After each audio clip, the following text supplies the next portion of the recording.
Samantala, isang bomba po ang hinihinalang iniwan sa labas ng gusali ng Department of Foreign Affairs. Ating niyang kumpirmahin mula si Aya Macalma na nakatutok doon. Aya, magandang hapon. Magandang hapon sa Kirby na Bulabog ang Department of Foreign Affairs matapos makita ng isang hinihinalang bomba sa labas ng gusali. Dakong alas 10:15 na report ng DFA Security sa otoridad ang isang natagpong pakete na balot sa plastic. Isang tagalini sa kahabaan ng Rojas Boulevard at si Mir na Panor ang nakadiskubre ng pakete. Natapos yung buksan ang naturang package dahil sa bigat nito. Kaya mas inabuti na lang niyang i-report sa security ng DFA. Dumating naman kaagad ang bomb squad, SWAT, EOD team at Pasay Police upang i-secure ang lugar.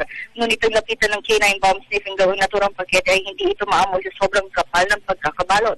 Kaya naman kinailangan ng EOD team na lapitan ito upang lubos na mabusisi kung ano nga ang laman ng pakete. At dahil malapit ito sa highway, ay pinatigil ng pulisya ang mga sasakyang dumadaan sa northbound ng Rojas Boulevard upang walang yan.